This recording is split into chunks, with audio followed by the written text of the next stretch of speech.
sommes partis d'un constat assez simple. En Afrique, il existe beaucoup de moyens de paiement qui se développent et beaucoup de solutions de transfert d'argent, de solutions digitales globalement qui sont mises à disposition de la population. Mais pour que ces solutions puissent fonctionner, elles doivent passer par des marchands qui sont supposés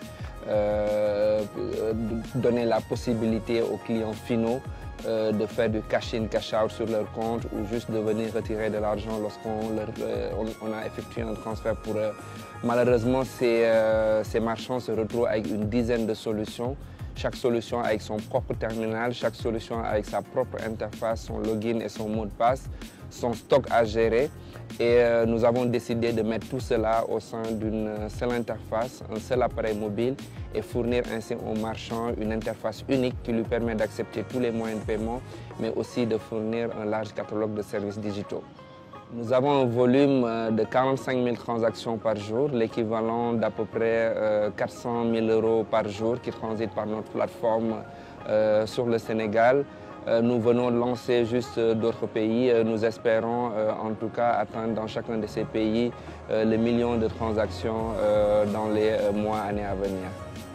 Je suis très fier de ce que nous avons pu réaliser avec nos actionnaires Total et Worldline du groupe Atos.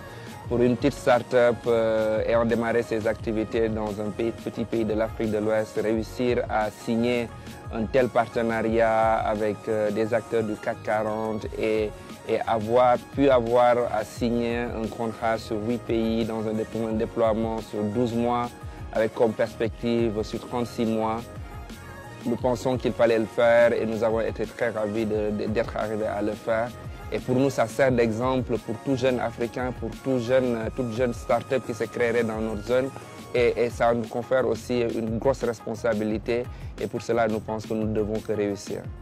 Nous pensons que les crypto-monnaies ont forcément un grand avenir en Afrique. Cependant, nous comparons toujours la crypto-monnaie uniquement à la monnaie traditionnelle qui est entièrement contrôlée par les banques.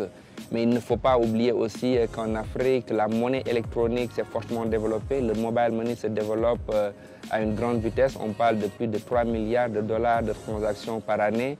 On parle de centaines de milliers de points qui proposent aujourd'hui le mobile money. Nous pensons que ces deux monnaies devront cohabiter et on verra dans l'avenir qui remportera cette bataille.